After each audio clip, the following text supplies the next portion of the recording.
cold. How do we do the cold open? How do we do this? How do we do this? How do we do this? Oh, what's up? All right, cool. Go ahead. What's up, man? Welcome back. We are both now. Last week we were two dudes holding mics. Now we're two dudes back in the studio. So I'm glad to be back in my studio. Yeah. Studio. But I'm glad to be back in a better environment. Yeah, you're not gonna hear like. Mine's not a basement. Mine's a basement. Mine's 100% a basement. Yeah, you're not gonna hear like the cord of my mic tapping like on my leg. I didn't realize like this out there. Oh, go ahead. I didn't realize that the mic was like laid across my knee, and like I like bounced my leg a lot, and I was just hitting the mic on the bottom of the table in the hotel room continuously. So yeah, I'm gonna throw this out there. I apologize for any of the technical audio difficulties. So if it was a tough listen last week, guys, I apologize on my behalf. Good. It was weird. Mine was bad. We had some. One recording was fine on yours, and one recording was great. Like it was, it wasn't good. It was weird. So let's quickly go through some of our some headlines this week. One of the big things that came up this week is Crew 4 landed, returned from the ISS. Says we had two toasty. Capsule that looked toasty. It was one of those things. Like I guess we get to the point. It's kind of weird how things go so far. It's like it's. I had it on the side monitor and I had it listening. I had the audio going during re-entry and splashdown. And then I muted it. And then I had to go do something else. Like, I'm like, pressing like, all right, cool. All good. All done. Like someone else is writing the article, but I'm like, all right, cool. All right. They're turn off and they're here. They're gone. Like they haven't even got on the boat yet. I'm like, okay, cool. I trust everyone else. I'm sure it's gonna be pretty fun. I'll just head out and that's stuff. A leg up from where I was. I didn't have it tuned in. I was not watching anything live on it. I saw everything post. So good job on you. I missed the re-entry and like I came in like, oh, they're about to go through the blackout. All right, I guess I should tune in. Like that's probably an important part to look at. But yeah, no, it's funny how like things just get super like numb so quickly. Like we're only like 6, 7 in, and like we're pretty much like, yeah, this is cool. This is normal. Even though it really much is not. So next item to go up and talk about is actually something we haven't talked about in a long time. It's been probably almost over a year and a half, probably. I think since the last time we even had an article on it. It was Arecibo, the Arecibo Observatory. You know Arecibo, right? Down in Puerto Rico. It was the massive radio telescope, and it is now officially dead. So if you don't know what happened with the observatory back in 2020, it was actually like I remember we were actually I remember when this happened. I was actually in the hotel room down in Brownsville for the SN8 flight test, and like we're just like, oh, this happened.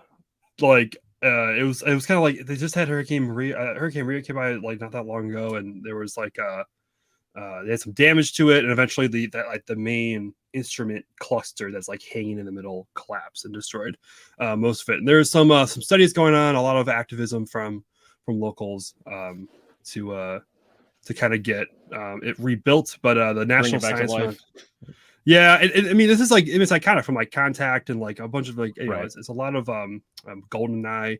If you're into the into the movies, or I played the video game. I was gonna say the game, right? The game's probably more famous than the movie. I think the game is. Yeah, I played. That's on Nintendo 64, right? Yeah, that was like the biggest game on Nintendo 64. Yeah. I don't know. Star Fox 64 is fair, but I would say like if you're not like I don't know, man. I have QB Club 04 and I have Brett Favre on that. Like, classic. It's a classic. Nice. No, but it was a very iconic piece of scientific instrument, even if you weren't really into science. So it's kind of sad that the NSF finally decided that they're not going to rebuild it and they're going to turn the research center into an educational center. Nice, but that's still cool. I mean, it's got history. Obviously, it's going to be a landmark type deal, right? Yeah, I think I don't know if this changes the plan, if they're going to deconstruct the entire thing. I think they were going to, no matter what, because I think it was considered unsafe. But they'll probably leave some of like the statue. I would imagine like, it's probably also it's always sort of like in a risky predicament around hurricane season, right? Mhm. So maybe the risk isn't going to be worth it, moving forward. Maybe they'll take that and just relocate it into a safer area at some point, or rebuild Maybe. it, Who knows? whatever their plans were. Yeah. Whatever the plans are. They do have some like other scientific items there. Like they have there's a smaller radio antenna and some LiDAR type thing for the atmosphere. And so like I guess so people who are already doing research there, like still doing research there on those projects, like are continually to finish that up until they're finished with their research. But once that comes, I think they're gonna like just kind of 100% education center. They'll figure out in the next couple of years of how it's going to work. It's only going to be like a couple $1 billion a year. Like it's going to be a pretty small budget area. So interesting to kind of see like what that turns into. Yeah, but that's cool. I mean, if they continue to build it or just use it as education, which is really cool because that's probably there's probably not as much space education in that region anyway. So it's cool that they'll use it for that. It was kind of like the pillar of like kind of space interests in the area. So to keep that around is pretty good. Nice. What's this Lucy thing you're talking about? Yeah. So Lucy is a satellite that got launched last year. Just hit its 1 year anniversary. No big deal, right? It's usually not that big of a deal. It's only one. It's a baby still. Yeah, that's true. It is. But the only reason it's sort of making a little bit of a headline today or yesterday, technically, is it was buzzing by Earth. It dropped into a lower orbit, and it's using it as a way to push it back out because it's going on its long trek, which is out towards Jupiter to study some asteroids out there, which is kind of cool. So just a little bit of an anniversary. It was a nice launch last year. Nothing crazy, but it did do a buzz by this week on an Atlas V, right? If I remember correctly. Yeah. Or like it's like weird. I can pinpoint the Atlas V launches, but I can't pinpoint any of the Falcon. Like if it launched on Falcon 9, I'm like, I have no idea when it launched. Yeah. On. But if it launched on Atlas, I'm like, oh yeah, it launched on Atlas. Yeah. Right. Because they don't happen that often. So Lucy. I remember there was a whole big thing that's put on it for that launch, for something that's important and awesome. It's just like it wasn't like anything as big as like like DART or like Artemis. Sure. Like they put this huge thing on. I'm like, oh, this is super awesome. Like I always love it when NASA like pulls out all the strings for coverage. Yep. So yeah. Another last headline for this week. Astra. So Astra announced we talked about it for the last few weeks now about their stock price. So we had a big show. Of course, the main topic last week on last week's episode. So go watch that if you want learn a little bit about their stock price issue. But announced kind of like a follow up to that is Astra announced an engine deal. I think they announced it like the day after we recorded. And I think I kind of called it too. I think they're going to try to push their engine program.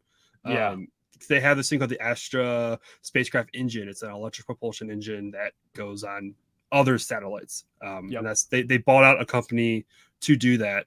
And it is a solid company. Like that is like a solid revenue stream. It's just like it's super new. So I called it. Was like I think they're going to try to do this. I don't think the stock price is really going to react that much.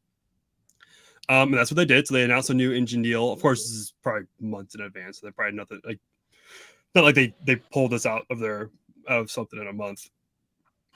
But the stock price is still like I think it's like 58 cents still a share. So it went up slightly, but we're talking a couple of cents versus they need 50 cents. Yeah. So is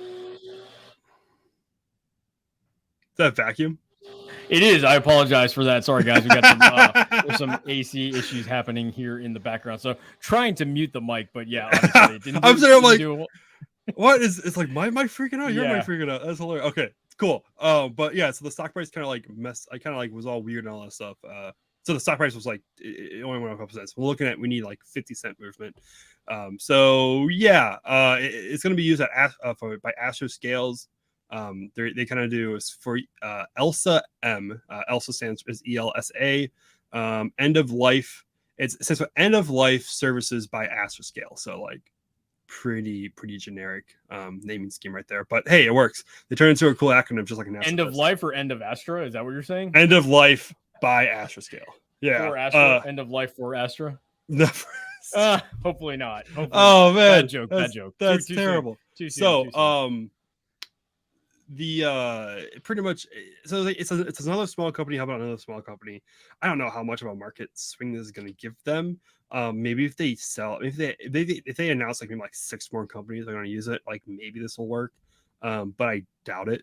I think they really need to push their core launch service like business. That's kind of like what a lot of people invested in them for. And they're not really investing in them for like to be like Rocket Lab. Rocket Lab, of course, has a lot of similar things that Astra's doing. They have their own engine development, they have their spacecraft development, rocket development, stuff like that. So people have mostly invested in them to be a rocket launch provider. They're kind of turning into like another Rocket Lab, which is great. Another great, always a good. It is a good business. It's just I don't think investors are really that's what they're looking for. They're looking for a strong launch service provider. So, but we'll see how it comes out. They still have probably another like 170 some days left to get their stock price up. They can easily just do, like we said last week, they can just do a reverse stock swap split, whatever it's called, where they merge their stocks and the price the reverse split. Yeah, like they could probably do that, but we'll see how things work. I think their CEO kind of talked about it at a session at a conference over the weekend, but they have plenty of options to go through it, so we'll see how it figures out. But yeah, I'm still betting on that someone's going to buy him out and kind of swoop in and save the day at some point, like a bigger company. That would be my guess, but again, who knows? This is not speculation. This is not financial advice. Do not invest in Astro based off what we said. Yeah. So yeah. But it's cool that the deorbiting old satellites kind of falls into a little bit of what we were talking a couple of weeks ago with space junk and trash kind of building up. Astroscales is a pretty cool company. Yeah. So they're doing some deorbiting, kind of like defunct old satellites. They're looking to extend missions, kind of similar to Northrop Grumman. Their mission extension vehicle that they've used a few times. They also have this weird thing where it's like they call it the future-proof your spacecraft. Put our like universal adapter like on your spacecraft, and it's like it's funny. It's not. Sounds like a Radio Shack part. Yeah. It is kind of like it. It's like it's not. You don't buy it for any purpose. You don't buy it and then you get service. You buy it so you can buy service in the future. Like it's kind of like it's like one of those like. So it has a mounting point to it. Like it's kind of smart, but it's also like the way they word it's kind of like super radio. Like buy our extended warranty, please. Like yeah. We've been calling to reach about your spacecraft's extended warranty. Yeah. So it is kind of funny that they have that. It is like a little. Just their wording is a little bit funny, but it's a pretty cool topic. And Astroscales looks like a pretty interesting company as a whole. Cool. All right. Well, let's take a break and we'll jump into the main topic for this week. Awesome. Yeah. Sorry about the. No, we had a leak in the AC, dude. Oh, there's a leak in the AC in the building, and we called them out, and I didn't think they were going to show up right now. Oh, right now. So, yeah. Perfect timing. Are they like sucking something up? They're vacuuming like the ceiling panel. Gotcha. Do you think they're going to be here for the rest of the time? Yeah, I apologize, man. Okay. So all right. Well, we'll just we wait like 15 minutes and then they leave or like no, but the problem is I gotta bounce because I gotta get home and pick up the kids. So okay, cool. Let's but yeah, we can jump back into it. Okay. I'm gonna try to mute as many times as possible. So all right, sounds good. All right, we're back with Jared and his AC repairman in the background. So this week's kind of big topic is we talked about last week in kind of a hot take. We're gonna go a little bit more in depth with kind of what the hell is going on with Elon and Ukraine. There's a lot of things going on there. It's kind of weird too. Like it's kind of like I feel like Ukraine had the Apple. They're getting the first brand party items, and it looks like they're going to have to now start using like the third party items and like some like the systems that might not work as well. So yeah. So if you don't know what Seth is alluding to, basically, some point I don't remember. I don't know. I didn't check the date, but some point last week, right? Elon was like, I can't remember. Was it the government that announced it, saying, "Hey, SpaceX is requested to no longer fund this"?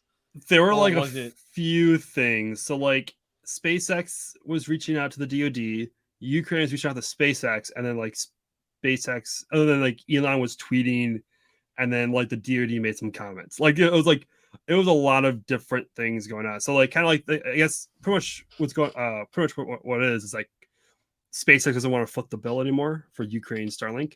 Not because they don't want to support Ukraine anymore. Like there was the comments that Elon made last week about Russia and China's like him trying to be a peace broker last week, which a terrible idea. Don't know who gave him that idea. Don't do it. Just stop. But now it's like they're kind of like, yeah, this is gonna be a lot of money. We can't really afford to keep doing it. Some of the numbers, it seems like it's going to cost them like 140 million. I'm trying to see where I see it. 120 million for the rest of the year. The fund both terminals and services to Ukraine, and if they want to, and then they estimate for the next year, it's going to cost them $40 million. Oh, sorry, $400 million. 400 million, yeah. Yeah, not 40, 400. And so they're kind of looking to the DoD for help. But they were sort of doing it like under the radar, right? They put in it was they put this has been a few months. It's not like all happened in the last week. It was just kind of like this. A CNN found was a report on a document that they got, and which is kind of what set this all off. So apparently, SpaceX was saying that we kind of got some numbers of like about 85% of the 20,000 terminals at the UK. Ukraine was paid for by other parties like U.S., Poland. I think they put UK was mentioned in the article, and about 30% of the connectivity. So it's the actual like Starlink service price was paid for by other people as well. So 70% is being paid for by SpaceX, and then 15% of the terminals were paid for by SpaceX. An interesting thing that kind of came up is that they're charging the highest end price for Starlink, which that's $4,500 a month. However, it mentioned that a lot of the terminals were only on the $500 one, which I think that's the mobile version. Right. So you can that's you the don't one have you to see everybody sort of passing around on Twitter, and it's the one that everyone's like super excited about for like RVing and boats and stuff like that. So that's kind of like the one that most of them are using. So some people are kind of like speculating, is this them trying to get more money from the DoD? Like the rule of thumb for defense contracting is you never bill the DoD how much it actually costs. You always build them more because it's the DoD. They have practically unlimited funds. Right. So like, and you need making that margin, man. Yeah, like 400 million to 400 like to $1 billion. That's nothing for the DoD. Like, right. Yeah. If that's just pocket change for them. So yeah, they're gonna just say 20,000 terminals. They want 6,200 more, plus they want 500 a month because that's what they estimate that they're losing per combat and being destroyed. That's going to be like 45. Yeah, we need. Yeah, let's just say 4,500 a month, which is probably not how much they're actually charging, but hey, who cares? It is what it is. So that's kind of it's weird that this is like all happening on the same time as Elon's tweets. Like there's definitely not a coincidence because like those tweets were made last week, and these comments are from like September 8th, I think is what one of the letters were like coined by. But then he sort of cycled back and he reversed and he kind of like hold on. I still support Ukraine. Like I just don't want it to escalate, which I think I really wanted to make it. I don't know if I actually tweeted it or not. I think I did. You had a long week when you don't know if you tweeted something or not. I stated like the reason why Elon Musk is so concerned about Ukraine is one of the reasons why he wants to get to Mars is because we have the capability of destroying Earth by ourselves, and with nuclear weapons. Yeah, so like that's what he's always said, but now I don't know if that's actually what he means. I don't know. Maybe he just wants to get the hell away from us. But he was kind of like in a lot of his interviews that Tim Dodd's done with him down in Starbase. He's kind of like, we have a limited amount of time to get this done. We might be able to do it, but it's not a guarantee. And so I think right now there's alarms going off in his head of like nuclear war might come, and I'm not ready to go to Mars yet. Like I need to get. I don't care what happens to Ukraine. I just need to get them peace. So like they don't blow up the entire world. I wish we had a board right now to cue the the Arnold Schwarzenegger quote in Get to the Total Recall. Java. No, get Total your ass Recall. to Mars. Get your ass to Mars. Get your ass to Mars. Yeah, that one too. Yeah. So like that's kind of what his. Yeah. So it's kind of a weird scenario going on now between Ukraine and SpaceX. So that Ukraine made that new request of 6,200 terminals, and then they want a deal of like so many more a month. And SpaceX kind of just told Ukraine, "Yeah, you want to submit this request to the DoD, please? Like, don't not to us." Right. So a DoD in another article I was reading, it was through Space News, that the DoD stated that they are looking. They're in discussions with SpaceX, but they wouldn't talk about exactly what the discussions were. And then they also said about Starlink, they goes, well, yeah, Starlink one of the options, but we're also looking at others. So I'm like, oh, so they might be looking at like third party rate, like like they were looking at like the best, not the best, but like Starlink has been like kind of noticed, it's the leading brand, right? And it's the leading edge of technology, and it's performing very, very well. Right. And there are rumors, and I'll have to, I don't know exactly the details, but there were some other companies off the bat in Ukraine that were straight up useless because of Russia's it's like mostly because of Russia's jamming. It's like the AirPods that look like AirPods that you find in the gas station. They're like 3 times as big. Yeah, but also like they're like $25 instead of like $250. And they work for like 3 minutes and then they break. Yeah, if they even work. Yeah, if they work at all. Yeah, I love seeing like the ones that are like 3 times as big as the normal AirPods. Like, and you're looking at like, so okay, cool. So yeah, it's a sticky situation, man. It is a sticky situation, and it's weird that within a year we've gone from like military possibly using Starlink, and a lot of people were concerned about it. And I think this is maybe one of the reasons why, because like they didn't, it's now like changed. Like SpaceX is now looked upon in a completely different way. Of it used to be looked upon as like a broker, not necessarily a broker of peace, but like it's peaceful space exploration. Like this is things that we were dreaming of in the 60s. Like it's a private company exploring space 100% peacefully. No military, no nothing that's being backed by. Now we're like 1 year into this Ukraine, not even one, about a year-ish into the Ukraine invasion. Like started at the beginning of the year. Now we're in the it's the summer of worth of it because spring to fall. And SpaceX is like now a major player, not just in defense contracting, like with space launches for like for the National Reconnaissance Office and other DoD missions, but like legitimately supplying hardware for militaries. And space and the DoD wants to use Starlink. They were using it for the control of a bunch of drones that I exercised like earlier this year, and they were doing a whole bunch of other things with Starlink. And so now it's like you can't look at SpaceX anymore as like a 100% peaceful space exploration company. They're now a launch service provider.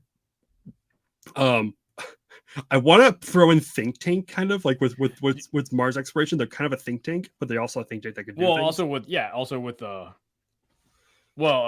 go ahead. Yeah, and then finally they're a defense contractor now. Like they're 100% a defense contractor. They're no longer our things can be used for defense purposes. They are 100% a defense contractor now. So, it's starting to feel more, dude. This is starting to feel more Marvel Cinematic Universe. Like this guy gets closer and closer to Tony Stark, like every day, right?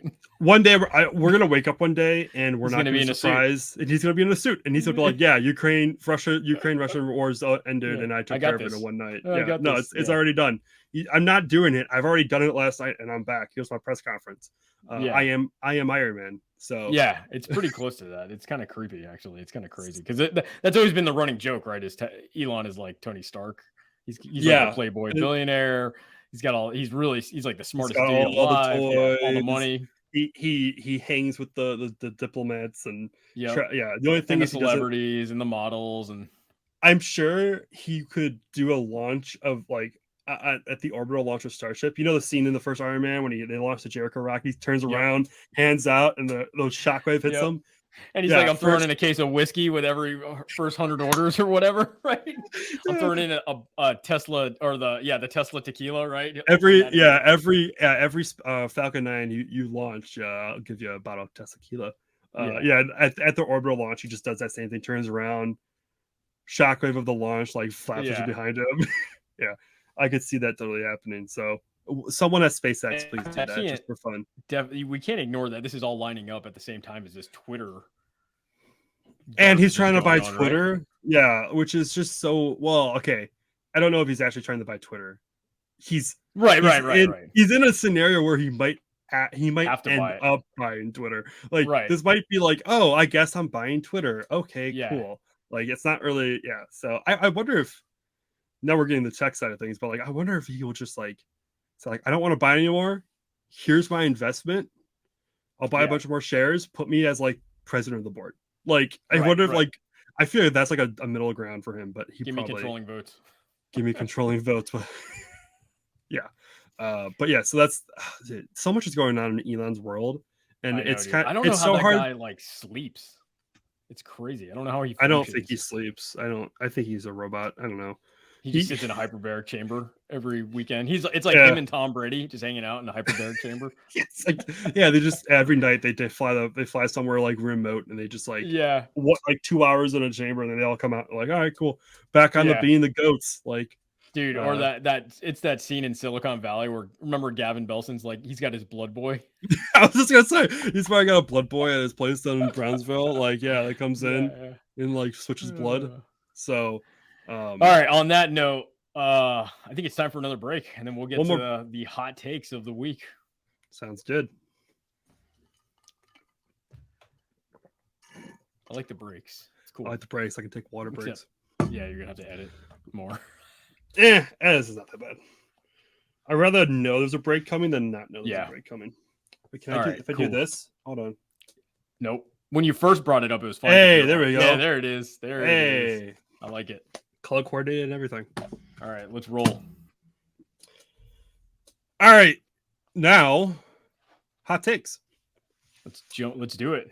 Oh, you're first this week. I'm first this week.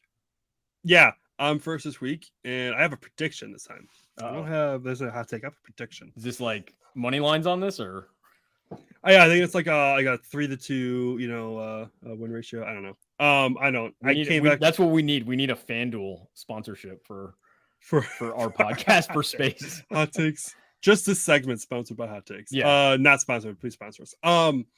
Yeah. So my prediction is a little bit more on the economic side. I feel like I've been talking about this for the past few months, relentlessly. Mm-hmm. But it's just something that keeps on going through my mind. Is like I think we're going to see a relatively slowdown in the economic side, like into the business development of new companies. The past few years have been just a boom of new companies going public. You're talking about space specifically. Space specifically, yeah. Right, okay. And primarily the space launch side of things. Sure.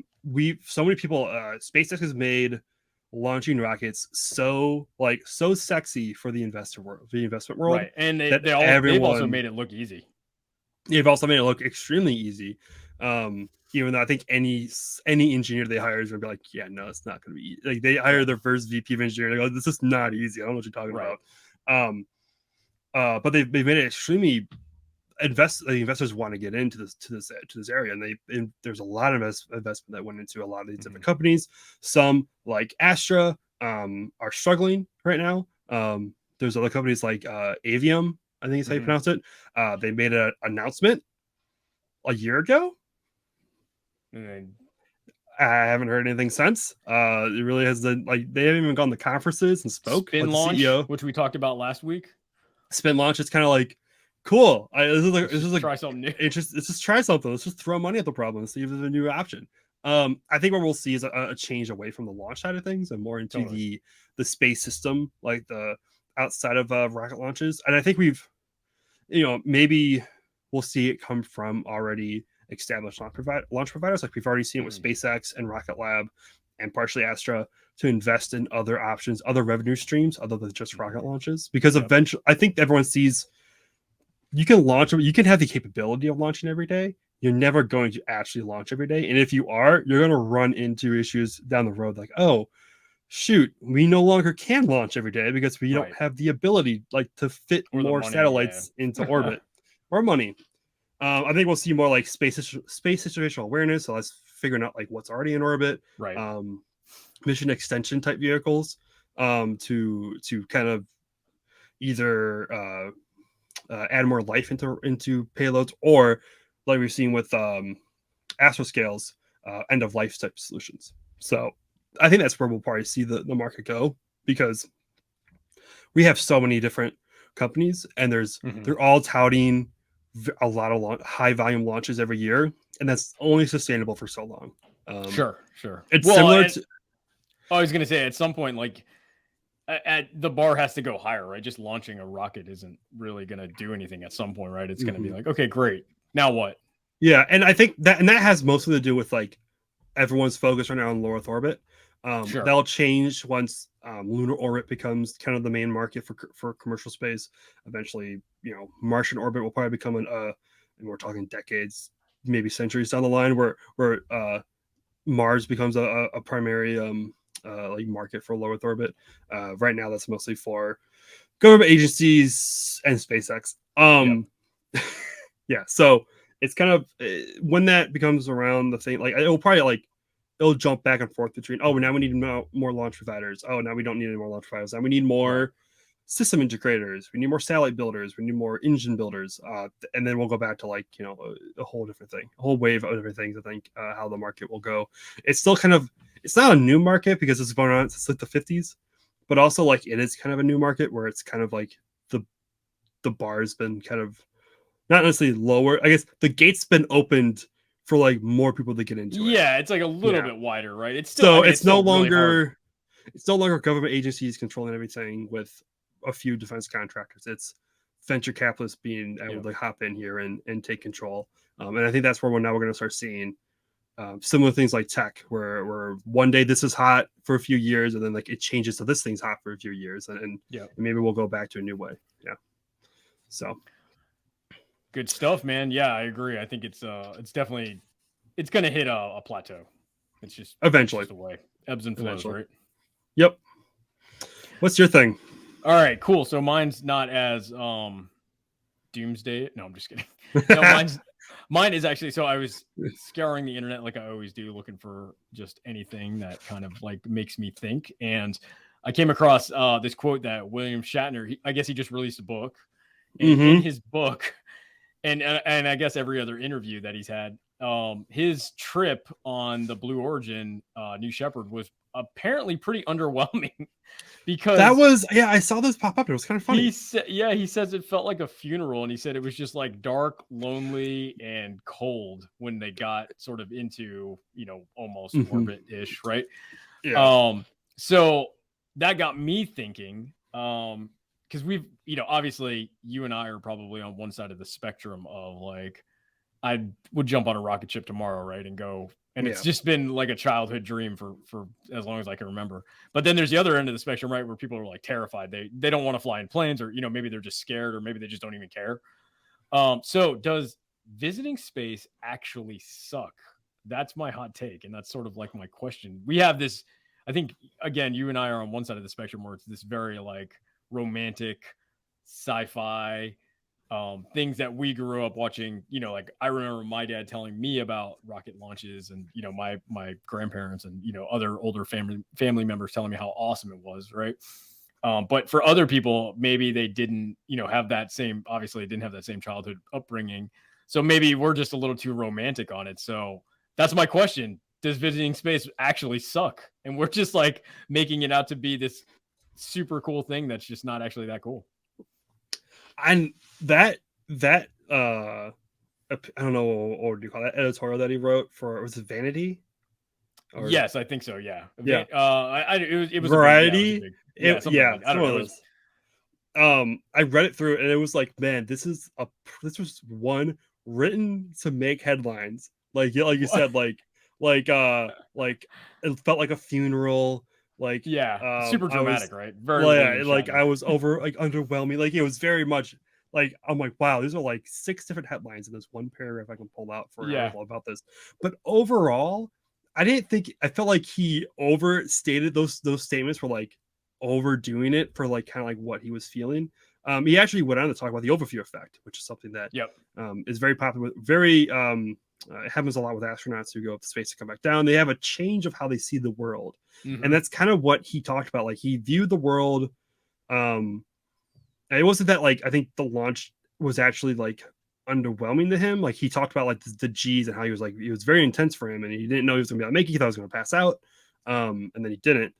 There was only 3 G's, so I don't know. I think I don't know. Isn't it like 1.5, 2 G's at Disney? Yeah.